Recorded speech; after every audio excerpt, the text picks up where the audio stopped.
Assalamualaikum warahmatullahi wabarakatuh. Berjumpa lagi dengan dari channel yang senantiasa menjadi teman-teman ya, menjadi teman untuk teman-teman semua sahabat dari channel dalam persiapan baik pre-tes PPG atau PPPG gitu ya teman-teman. Nah, ternyata untuk tahun ini ada kejutan karena memang ternyata soal pre-tesnya mengalami perubahan kisi-kisi dan untuk UPM-nya saya pastikan itu masih utuh ya teman-teman, sesuai dengan kisi-kisi UP-nya ya.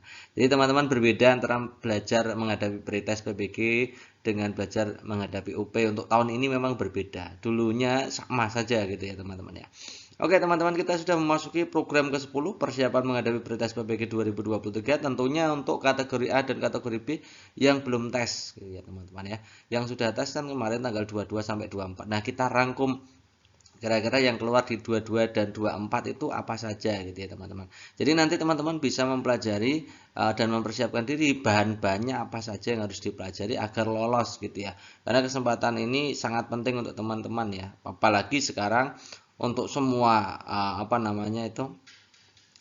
semua rekrutmen baik PNS maupun P3K untuk jurusan guru itu semuanya mengandalkan sertifikasi gitu ya. Nilai maksimalnya 500 ya, pakai nilai 500 itu kan tidak ada lawannya kan gitu ya teman-teman ya. Oke, jadi untuk agar teman-teman itu lolos di Pretest PPG 2023, maka teman-teman harus mempelajari sistem dan semua jenis soalnya gitu ya. Bagaimana cara menjawabnya juga penting gitu ya teman-teman ya. Oke, kita bahas saja satu persatu tanpa berlama-lama. Kita mulai dari yang pertama, pada saat diskusi di kelas, Imron memberikan pendapat terhadap permasalahan yang sedang dibahas. Nah, ketika Anna berargumen, Imron memberikan beberapa saran. Perilaku Imron tersebut merupakan apakah A, hak anak di rumah, B, hak anak di sekolah, kewajiban anak di sekolah, kewajiban dan hak anak di rumah, atau kewajiban dan hak anak di sekolah. Oke, teman-teman, di sini yang menjadi fokus adalah uh, menyampaikan pendapat. Jadi, menyampaikan pendapat itu termasuk hak atau kewajiban atau dua-duanya. Nah, kalau menyampaikan pendapat itu hak teman-teman, hak berpendapat. Nah, situasinya di sini adalah di rumah, di sekolahan ya. Nah, situasinya di sini adalah di sekolahan. Maka yang karena di sini di diskusi di kelas ya, bukan di rumah ya. Maka itu pasti lingkupnya adalah di sekolah gitu ya. Maka jawaban yang paling tepat adalah hak anak di sekolah. Berikutnya contoh sikap yang mendukung integritas nasional. Integritas itu integritas nasional itu ya bisa diartikan sama dengan integrasi nasional, yaitu upaya penyatuan gitu ya teman-teman ya. Jadi kalau integrasi nasional itu proses penyatuan berbagai suku, agama, budaya, daerah berbeda-beda menjadi satu kesatuan bangsa Indonesia yang utuh dan berdaulat. Nah, integrasi nasional itu tujuannya adalah mempertahankan keutuhan wilayah NKRI, ya, keberlangsungan bangsa Indonesia, sebuah negara yang berdaulat dan mandiri. Itu integrasi nasional gitu ya. Jadi contoh kira-kira yang sikap yang sesuai dengan integritas nasional atau integrasi nasional itu yang mana? Oke ya. Tapi yang jadi fokus di sini adalah bidang sosial teman-teman, ya bidang sosial. Kita analisa langsung pilihan gendanya. Yang A, memiliki kepedulian terhadap budaya leluhur, berarti itu bukan sosial tapi budaya. Mencintai produk dalam negeri itu ekonomi. Peduli terhadap daerah terdampak bencana, ini sosial teman-teman ya. Anti terhadap gaya westernisasi itu budaya. Bertanggung jawab terhadap budaya sendiri juga budaya. Maka jawaban yang paling tepat opsi C ini teman-teman ya. Teman-teman itu harus benar-benar teliti soalnya itu. Kadang kita bacanya serampangan, kemudian di situ yang paling bagus yang mana kan gitu. Padahal di situ mudah sekali soalnya ya teman-teman. Hanya bidang sosial itu saja gitu ya. Cermatilah beberapa kalimat berikut. Satu, ayahnya seorang atlet. Aini bercita-cita menjadi apotek. Teknik penulisan sudah benar, jangan lupa membeli cindera mata. Sekarang semua sudah diatur. Ini yang kira-kira sesuai dengan pedoman umum ejaan bahasa Indonesia atau PUEBI ya. Itu yang mana? Yang dulunya EYD teman-teman ya. Sekarang PUEBI gitu ya. Oke, atlet, kita lihat yang atlet dulu. Atlet itu salah ya teman-teman, itu tidak baku. Yang benar adalah atlet. Maka ada istilah atletik, bukan atletik ya, atletik. Ya, kalau teman-teman itu sering lupa atau ragu, itu cari kata lainnya. Misalkan atlet ya, atletik tidak ada, adanya atletik gitu ya. Maka yang benar ya atlet itu gitu ya. Berikutnya adalah apotek ya. Apotek, apakah apotek atau apoteker, apotik apa apotek yang baku nih ya. Yang benar adalah apotek ya. Nah, kalau apotik itu tidak baku, teman-teman. Nah, buktinya apa? Ada istilah apoteker, bukan apotiker, gitu kan gitu ya. Nah, itu caranya melihat itu baku atau tidak baku itu dari kalimat lain atau kata lain, ya, kata lainnya bisa juga, gitu ya. Kemudian teknik, teknik itu teknik atau teknik. Yang benar adalah teknik, gitu ya, teman-teman ya. Ini sudah benar. Jangan lupa membeli cindera mata atau cindera mata. Yang benar adalah cindera ya. Ini salah ya. Kemudian sistem atau sistem. Ya, yang benar sistem ya, sistematik ya. Berarti bukan sistematik ya, sistem yang benar. Maka jawaban yang paling tepat adalah 2, 3, 5.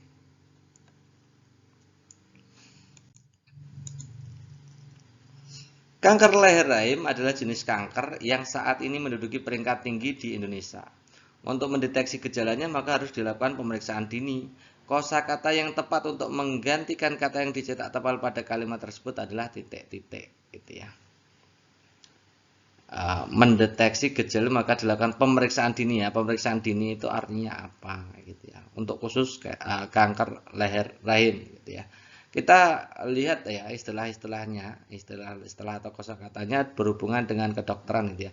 Kalau endoskopi itu teman-teman apa? Endoskopi itu sebenarnya adalah prosedur medis untuk melihat organ dalam menggunakan alat endoskop ya. Selang dikasih kamera itu ya supaya bisa melihat di bagian dalamnya.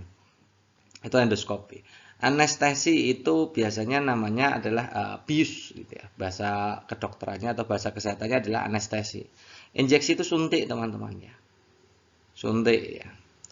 Pap smear itu biasanya untuk kanker leher rahim itu pemeriksaan dini ya. Vaksin itu apa namanya itu memasukkan antigen atau mikroorganisme yang dinonaktivasi atau inaktivasi atau dilemahkan gitu ya teman-teman ya. Jadi yang hubungannya dengan kanker leher rahim pemeriksaannya namanya pap smear.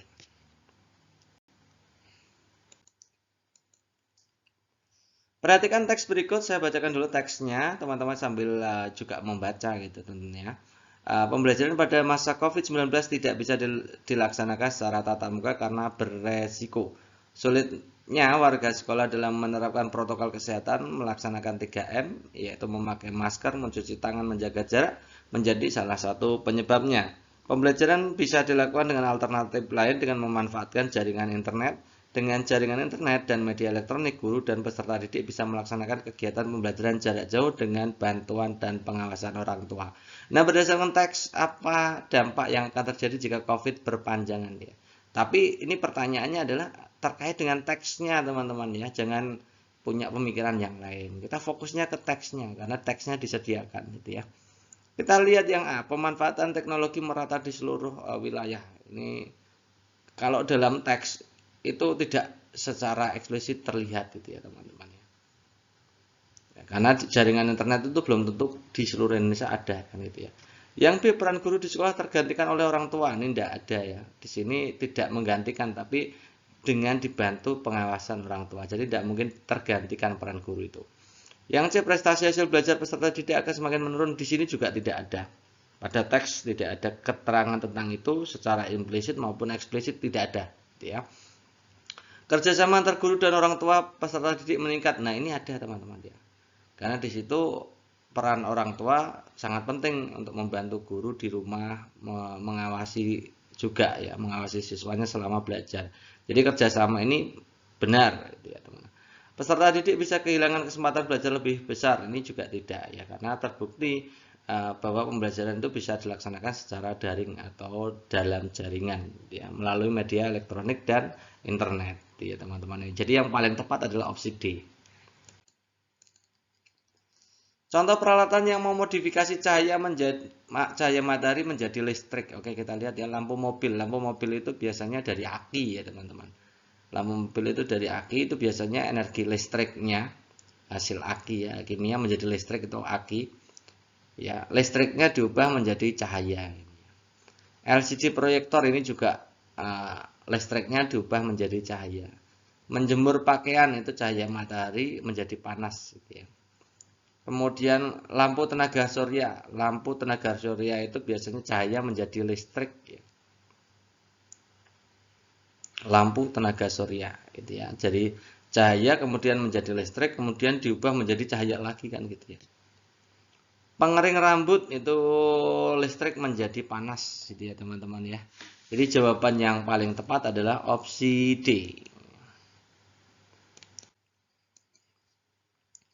Oke, soal berikutnya. Ini nanti teman-teman akan disajikan satu gambar gitu ya. Kemudian diberikan suatu deskripsi soalnya ya yang lumayan panjang gitu ya. Ini mirip-mirip dengan soal-soal literasi, modelnya seperti ini teman-teman. Ada gambarnya, kemudian ada teksnya gitu ya, yang agak panjang gitu ya. Kemudian teman-teman akan diminta menyimpulkan atau pertanyaan sejenisnya gitu ya. Oke, kita bacakan dulu. Ini ada gambar di situ.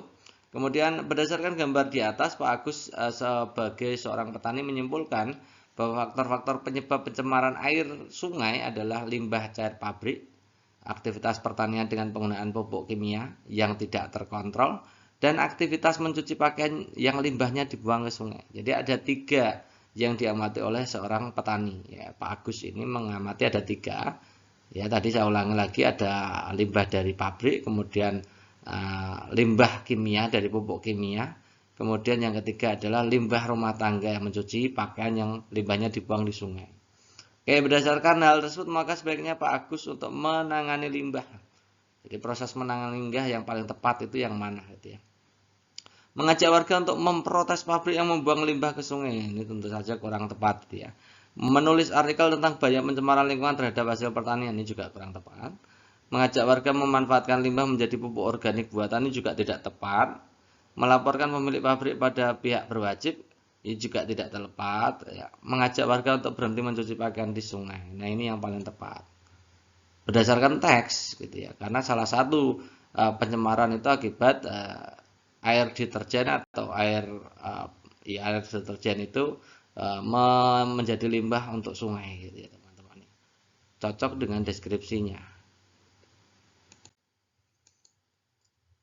Berikutnya teman-teman, di situ ada gambar, itu kelihatannya adalah tembok sekolah kemudian dicoret-coret kan gitu ya.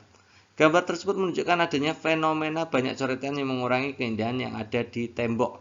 Tindakan yang harus dilakukan guru untuk menangani hal tersebut adalah gitu ya. Hal bijak apa yang bisa dilakukan guru dalam menghadapi fenomena seperti ini, mencoret-coret tembok, apalagi tembok sekolah gitu ya. Yang A, membersihkan coretan yang ada sepulang dari bekerja dengan mengajak anggota keluarganya. Ini status guru sebagai pendidiknya ya lumayan lah sebagai teladan, tapi kurang kelihatannya ya. Yang B, memberi teguran kepada siswa ya, teguran seandainya ada siswa yang melakukan coretan, ini juga bagus teguran.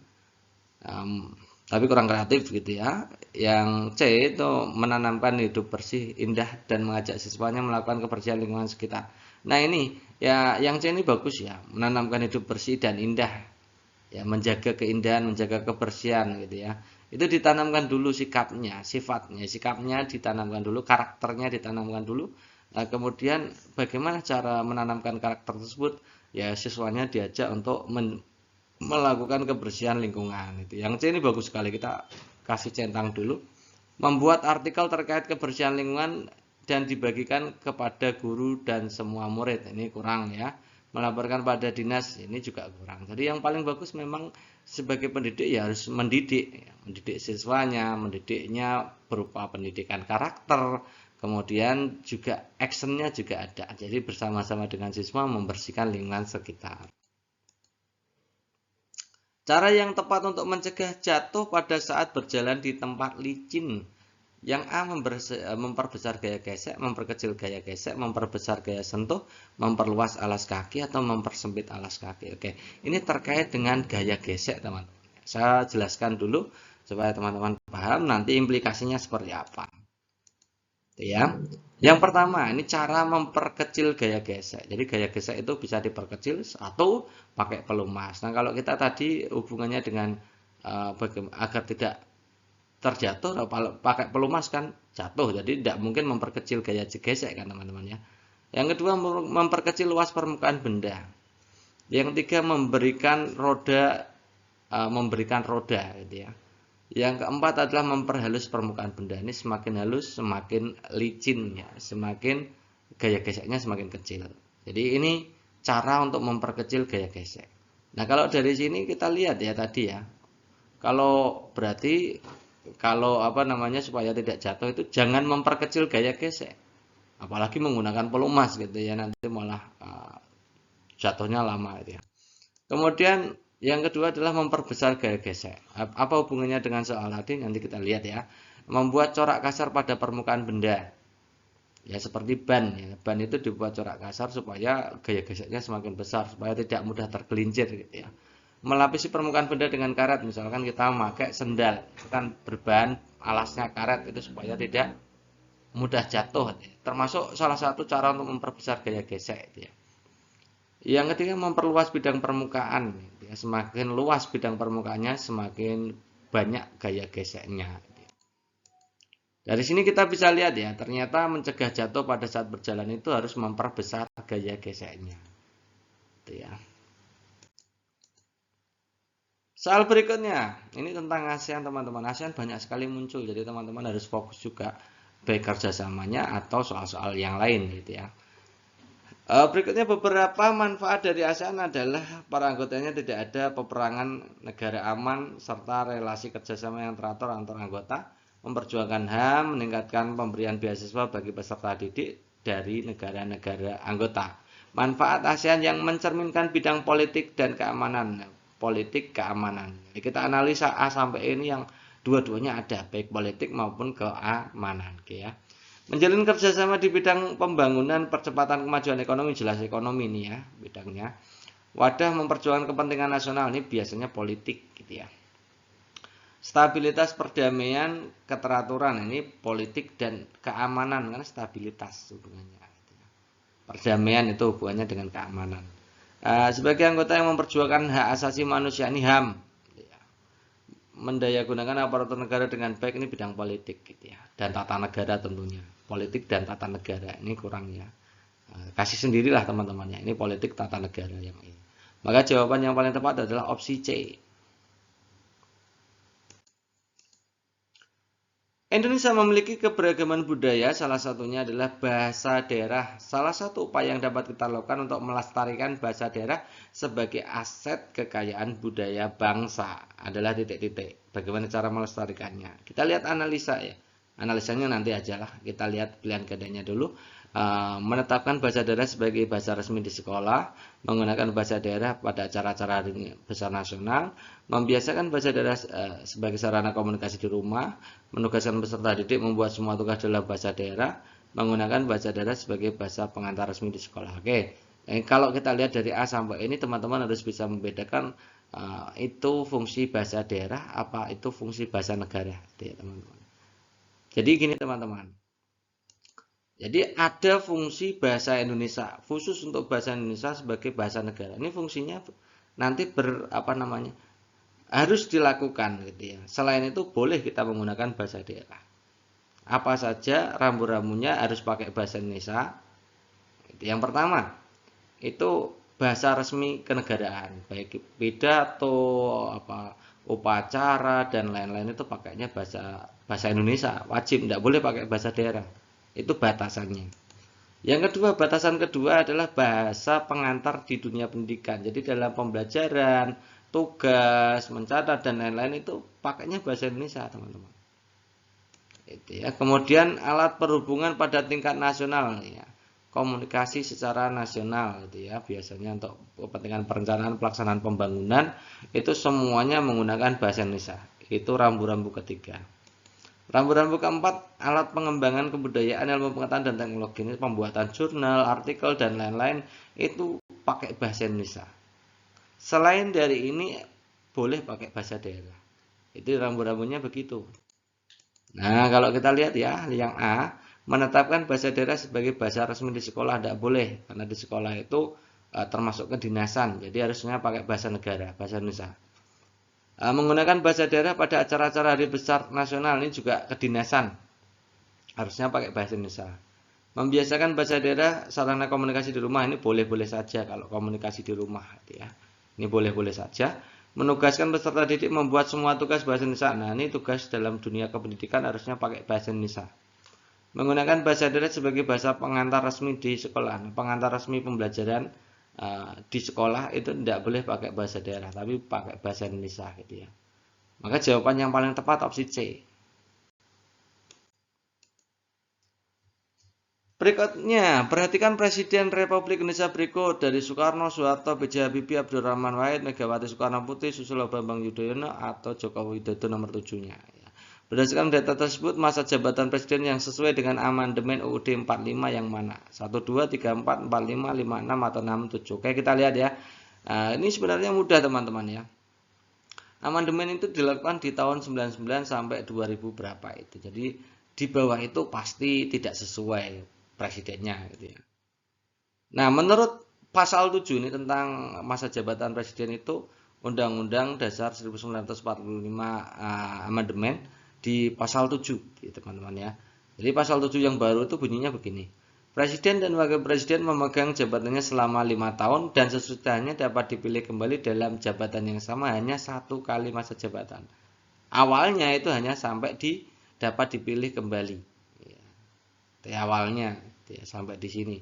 Tapi akhirnya di amandemen menjadi dapat dipilih kembali dalam masa jabatan yang sama hanya untuk 1 kali masa jabatan. Jadi presiden itu maksimal punya 2 periode kepemimpinan atau menjadi 2 kali periode kepresidenan gitu ya. Tidak boleh lebih dari itu, baik presiden maupun wakil presiden gitu ya. Nah, di amandemen Undang-Undang 45 pasal 7 itu pertama dilakukan di 99. Jadi sebelum 99 belum berlaku gitu ya. Nah, sekarang kita analisa ya. Kalau Soekarno kan dulu tidak mungkin, ya Soeharto juga dulu, ya tidak mungkin. Habibie juga sebelum amandemen, ya tidak mungkin. Abdurrahman Wahid juga tidak mungkin. Kan ini pada masa Abdurrahman Wahid kan hanya 1 kali teman-teman ya, hanya 1 kali tidak selesai, itu berarti tidak mungkin. Ini kita cari yang dua kali masa jabatan ya. Megawati itu hanya 1 kali juga tidak mungkin, ya. Susilo Bambang Yudhoyono itu 2 kali dan berhenti. Ya, oke, ini masuk. Joko Widodo demikian. Nanti di 2024 juga selesai. Jadi ini juga masuk gitu ya. 6 dan 7 berarti jawabannya. Berikutnya, muatan PPKN di sekolah dasar perlu memasukkan materi yang berkaitan dengan komponen kemampuan kewarganegaraan, baik civic knowledge, civic skill, civic disposition. Pada kelas 4, tema indahnya keberagaman, subtema keberagaman budaya bangsaku, muatan PPKN mengandung civic skill. Civic skill yang ditanyakan ya. Yang A, menceritakan pengalaman bermain bersama dengan orang berbeda suku dan budaya, mendeskripsikan tentang suku Minang, mengidentifikasi sikap menghargai keberagaman, mengaitkan situs Trawulan dengan makna persatuan kesatuan, sikap menghormati pada sesama bangsa karena perbedaan budaya. Ini kelihatannya teman-teman, ini kelihatannya ya, ini yang ditanyakan kelihatannya salah. Kenapa demikian saya jelaskan ini begini. Jadi kemampuan kewarganegaraan itu ada 3. Yang pertama civic knowledge. Civic knowledge itu sebenarnya konten atau isi gitu ya, atau bab gitu ya. Apa yang harus diketahui oleh warga negara gitu ya. Pada pada sekolah ya, misalkan di dunia pendidikan itu biasanya tentang materinya atau konten pembelajarannya, materinya teman-teman. Nah, bedanya apa dengan civic skill? Nah, kalau civic knowledge tentang materi, contohnya ya macam-macam keberagaman bangsa Indonesia itu contohnya dari civic knowledge. Kalau civic skill itu keterampilannya, bisa keterampilan pengetahuan atau kognitif, bisa keterampilan psikomotorik gitu ya. Bisa intelektual, bisa partisipasi. Intelektual itu hubungannya dengan kognitif, partisipasi itu hubungannya dengan psikomotorik gitu ya. Oke, cirinya dari civic skill itu biasanya ada kata kerja operasionalnya di awal gitu ya. Kata kerja operasional di awal gitu ya. Contoh itu biasanya sesuai dengan kata kerja yang diberikan di taksonomi Bloom, teman-teman pasti tahu gitu ya. Misalkan menerapkan, mengidentifikasi, menulis, mendeskripsikan, menganalisis dan lain-lain itu banyak sekali. Dari C1 sampai C6. Itu namanya civic skill. Saya ulangi, kalau civic knowledge itu materi, civic skill itu kompetensi, gitu ya. Kemudian yang terakhir adalah civic disposition, itu tentang sikap, ya, sikap atau karakter yang perlu dipelihara atau ditingkatkan, gitu ya. Oke, kita lihat. Yang A menceritakan didahului dengan kata kerja operasional, maka ini pasti masuknya di civic skill. Mendeskripsikan ini juga civic skill. Mengidentifikasi civic skill, meskipun ada sikapnya di situ, tapi di awalnya ada mengidentifikasi, pasti civic skill. Mengaitkan itu juga civic skill. Sikap menghormati itu civic disposition. Jadi mungkin ya teman-teman, mungkin saja pertanyaannya ini tentang civic disposition. Ya, kalau yang ditanyakan civic disposition maka jawablah yang E. Kalau ngotot untuk pertanyaannya civic skill, maka kita harus lihat temanya. Di situ temanya adalah keberagaman, subtemanya keberagaman budaya. Yang paling cocok yang mana? Kalau lihat yang A menceritakan pengalaman bersama dengan orang berbeda suku, ya. Padahal di situ budaya bangsaku bukan suku ya, tapi juga ada budayanya gitu. Tapi yang paling bagus itu saya kira yang paling cocok dengan kelas 4 tema itu ya yang C ini yang paling bagus gitu. Itu kalau pertanyaannya civic skill dipaksakan untuk civic skill. Tapi saya berpendapat bahwa itu pasti pertanyaannya bukan civic skill tapi adalah civic disposition gitu ya. Soal berikutnya nanti teman-teman disajikan teks panjang sekali seperti ini. Kemudian teman-teman diminta untuk menganalisa mana paragraf yang termasuk narasi, eksposisi, deskripsi, persuasi, argumentasi.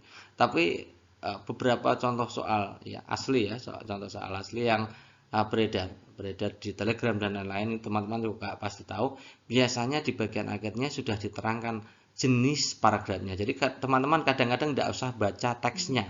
Ya. Lihat saja ke soalnya. Bila penulis tujuannya menggambarkan kondisi suatu tempat seperti kondisi aslinya, pasti itu artinya adalah paragraf deskripsi, menggambarkan suatu tempat yang bisa dilihat, dirasakan ya, dengan indera, bisa penglihatan, bisa pendengaran, bisa pembau gitu ya. Nah, ini pasti jawabannya deskripsi. Maka yang paling cocok jawabannya ya nomor C, ini deskripsi gitu ya. Nah, kita lihat benar enggak yang C itu deskripsi, paragraf 2-nya. SD Antariksa siap melaksanakan pembelajaran secara tatap muka. Di gerbang sekolah terpasang spanduk, nah kelihatan kan, ukurannya besar, ya, pentingnya 3M. Di depan pintu, nah jadi seolah-olah kita itu dibawa ke suasana itu benar-benar real, benar-benar seperti nyata. Teman-teman bisa merasakan situasinya di situ, gitu ya. Jawaban yang paling tepat ya deskripsi itu. Nah, ini saya jelaskan satu persatu ini ya. Kalau narasi itu urutan kronologi suatu peristiwa. Kemudian kalau eksposisi itu teks berita ya teman-teman. Informatif biasanya bahasanya adalah bahasa formal, kaku, formal gitu ya. Kemudian kalau deskripsi menggambarkan situasi, kondisi yang bisa dirasakan oleh indera. Kemudian kalau persuasi itu ada unsur ajakannya. Kalau argumen itu pendapat yang biasanya disertai data-data yang menguatkan supaya pendapatnya bisa diterima oleh orang lain kan gitu ya. Itu. Jadi karena ini yang ditanyakan adalah menggambarkan kondisi, maka jawaban yang paling tepat C ini. Nah, saya tidak perlu baca ini teksnya panjang sekali. Langsung teman-teman lihat bagian bawahnya. Itu mengurangi waktu ya. Lumayan lah, intinya kita bisa hemat waktu. Soal berikutnya teman-teman disajikan seperti ini gambar PLTA atau pembangkit listrik tenaga air. Berdasarkan gambar tersebut, air di bendungan mengalir melalui pipa pesat untuk menggerakkan baling-baling turbin. Pada poros turbin terhubung ke generator yang menghasilkan energi listrik dan membawa listrik ke rumah dan industri.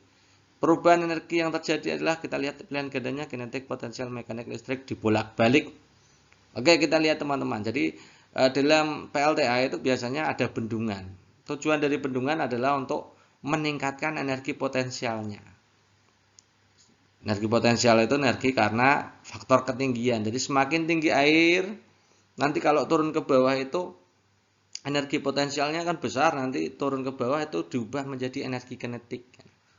Semakin tinggi air yang dibendung, ketika dialirkan nanti kecepatannya semakin tinggi. Karena energi potensial tinggi diubah menjadi energi kinetik. Energi kinetiknya juga tinggi.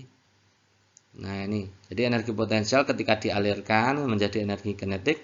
Kemudian dari energi kinetik tersebut akan diarahkan menuju baling-baling. Digunakan untuk memutar baling-baling dengan arah tertentu. Nah itu namanya energi mekanik atau energi gerak.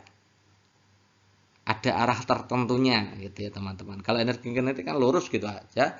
Kalau apa namanya mekanik itu ada proses pemutarannya gitu ya. Ada energi geraknya di situ. Kemudian energi ini di apa namanya disambungkan atau dihubungkan ke generator untuk diubah menjadi elektromagnetik menjadi listrik gitu ya. Jadi urut-urutannya dari energi potensial menjadi kinetik, menjadi mekanik, kemudian menjadi listrik. Maka jawaban yang paling tepat opsi E. Berikutnya, teman-teman akan disajikan teks ini jenisnya adalah juga jenis literasi, teman-teman. Saya sengaja tidak memisahkan antara soal literasi numerasi dengan soal itu karena yang penting itu FR-nya sudah masuk semua, kita tinggal apa namanya bahas gitu ya. Oke.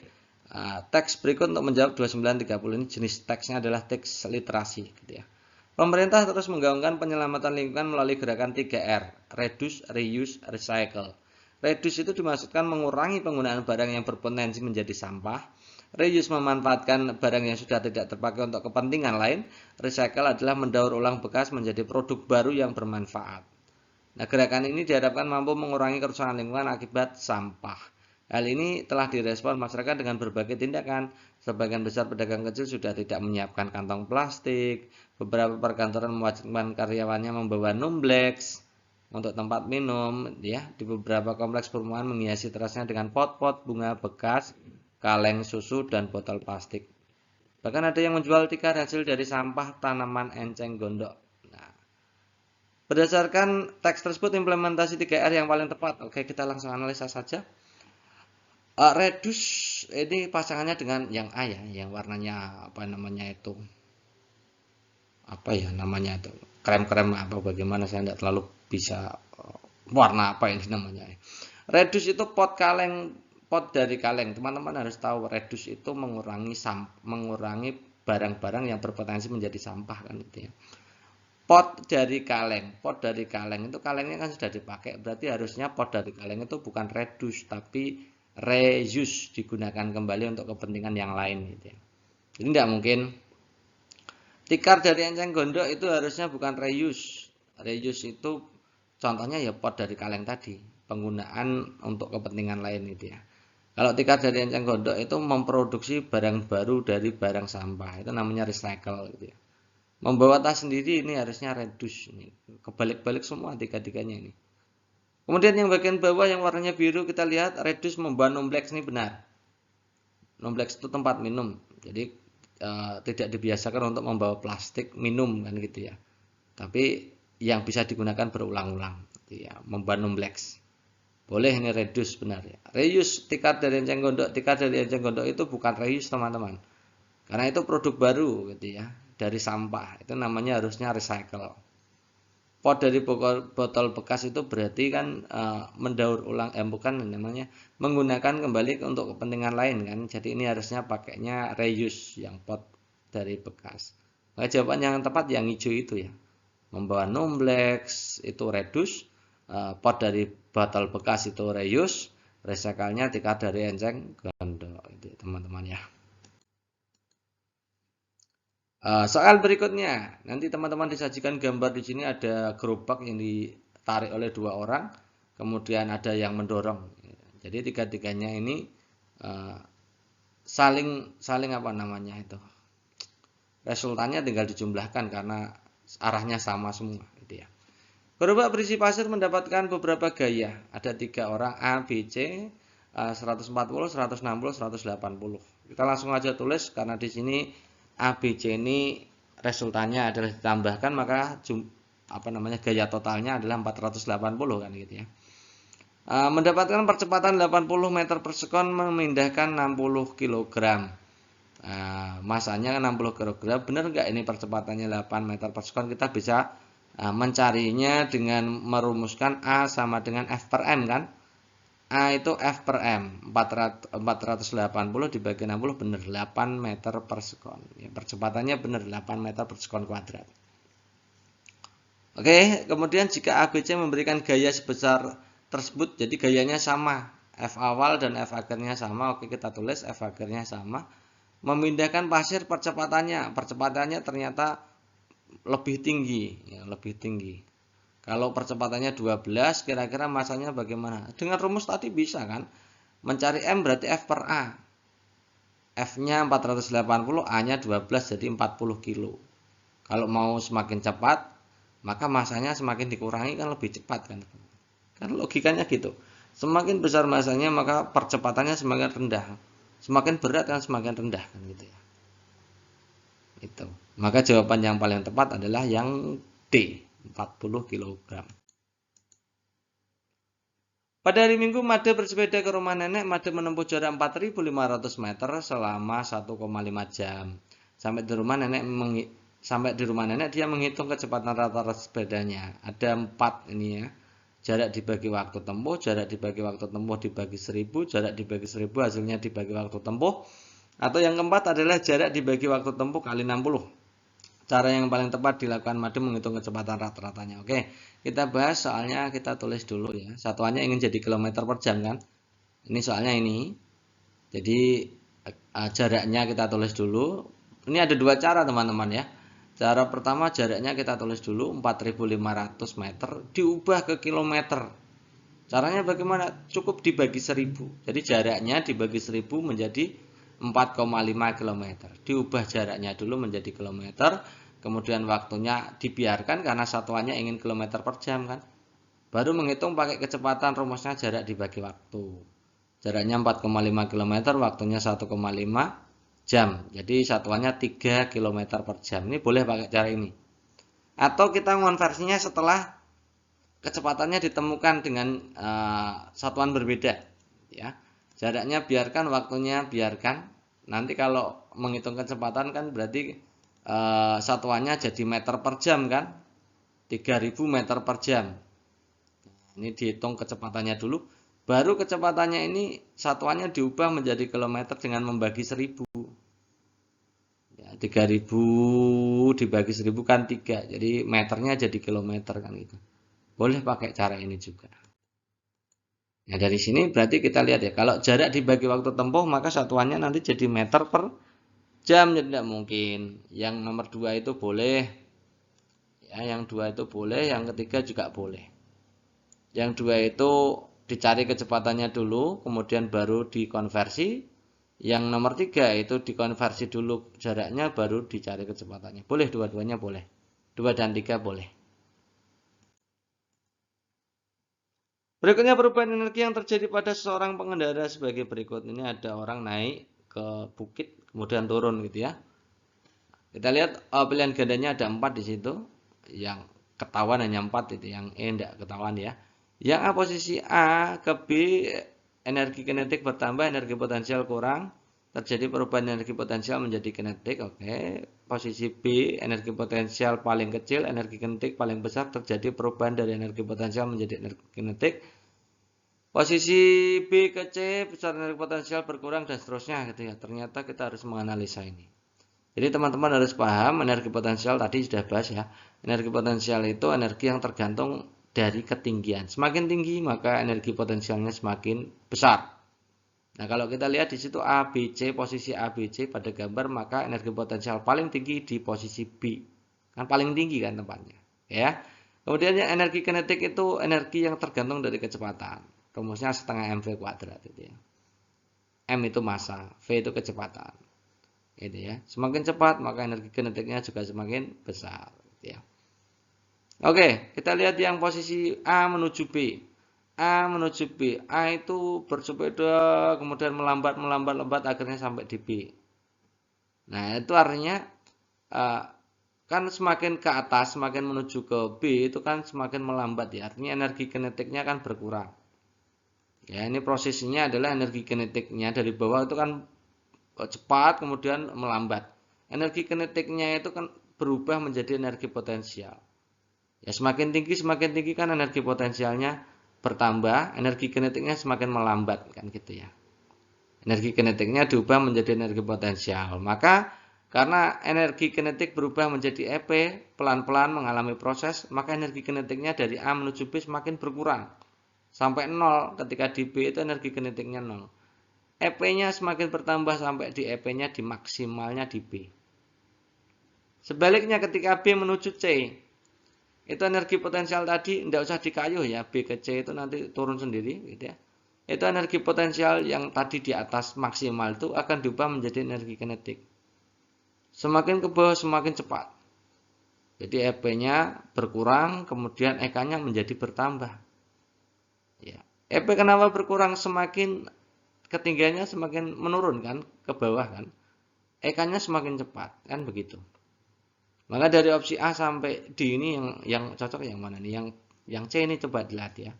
Pada posisi B ke C, energi potensial berkurang, benar.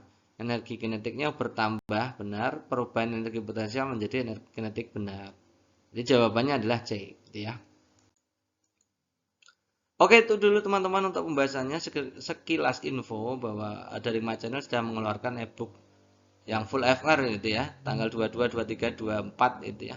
Harganya 50.000 untuk mohon maaf sekali untuk trayeknya tidak kita buatkan karena waktunya belum ada gitu ya. Bagi teman-teman yang berminat untuk ebook full FR gitu ya, ada nomor telepon di sini, silakan teman-teman catat, hubungi saja gitu ya. Via WA aja gitu ya. Nah, terima kasih atas perhatiannya. Cukup sekian. Assalamualaikum warahmatullahi wabarakatuh.